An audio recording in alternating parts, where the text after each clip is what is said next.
guys, good afternoon. Merry Christmas to all. This is the Top Seasman, JDP, Joshua de la Cruz Poleroste. Kamusta po kayo lahat? Alam niyo ba guys, magkikwento lang ako Yung kwento ko is all about ano ba talagang ibig sabihin or meaning. Wow, baby, ano ba talagang ibig sabihin or bakit ba talaga mayroong Christmas? Ito na. Ang kwento about Christmas is, alam naman natin, most likely, lalo ang Pilipinas is a Christian country. Maraming Christians, even though may mga Muslims, we respect.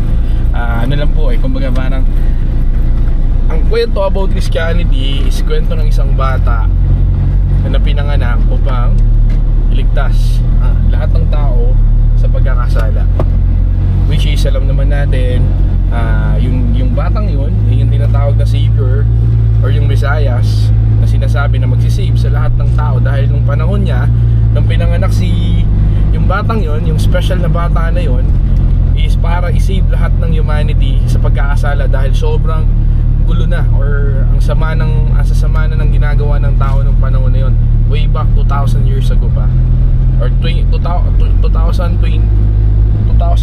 years ago pa.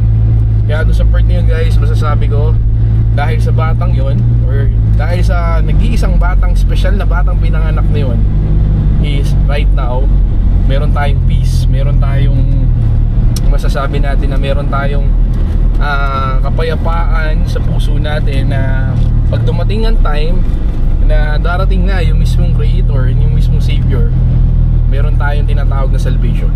Okay?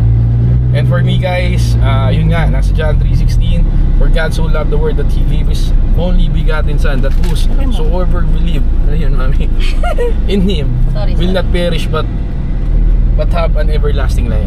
Okay, bali yun. Balik tayo dun sa bata guys. Alam niyo ba, yung batang yun is, ang pangalan niya is si Yeshua or si Jesus. Yeshua, ang pangalan ni Jesus in Hebrew, kasi si Jesus Christ or si Yeshua is an Israelite. Galing siya sa lineage ni King David. Si King David galing sa lineage ni Jacob, at si Jacob galing sa lineage ni Isaac, at si Isaac is nag-iisang anak ni Abraham kay Sarah, na may kapatid na si Ishmael sa maiden or yung kasambahay or parang alipin or parang tagapagsilbi ni Sarah nung time na hindi manganak-anak si Sarah. Pero dahil ang Diyos ay mabuti sa buhay ni Abraham, is kinausap ng isang anghel si Sarah na siya ay manganak. At that time si Sarah is almost 90 years old na, or sobrang tanda na, kaya natawa si Sarah. Paano ko manganak? Ang tanda-tanda ko na. Yun yung kwento. Pero dahil nga ang Diyos ay pag-ibig, ang Diyos ay makapangyarihan, at walang imposible sa Diyos, nabuntis or nag-conceive si Sarah. Yun na, doon na pinanganak si Isaac. Then si Isaac, after Isaac, nagkaroon siya ng dalawang anak, si Esau tsaka si Jacob. Si Jacob is yung bunso, si Esau yung panganay. Pero mas parang kinalugdan ng Panginoon Diyos or ni God yung life or yung pinaka-lifestyle or yung pinaka-character or ugali ni Jacob.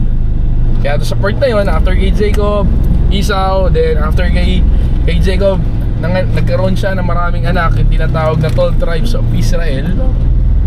At isa na sa lineage ng 12 tribe of Israel is doon na nanggaling si King David. Okay guys?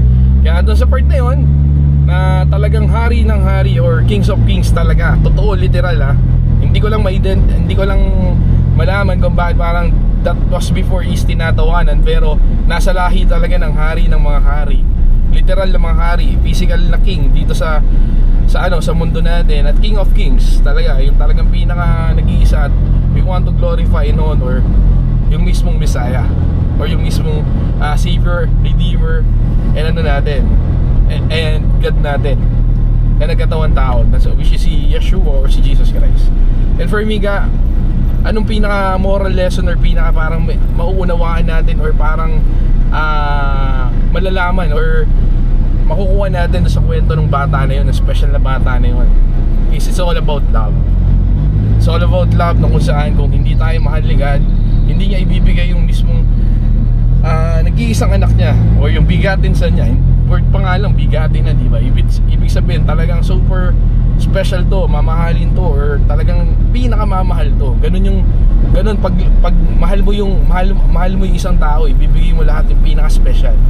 Yeah, for me guys, yun lang. It's all about love, it's all about Jesus, it's all about Yeshua. It's the meaning of the nativity and the word Christmas itself. Kung bakit tayo nagse-celebrate ng Christmas, pero according sa history, dadagdagan ko lang, hindi talaga December 25. Kaya may mga religion na hindi they are not celebrating Christmas. Nagkaroon lang talaga ng tradition.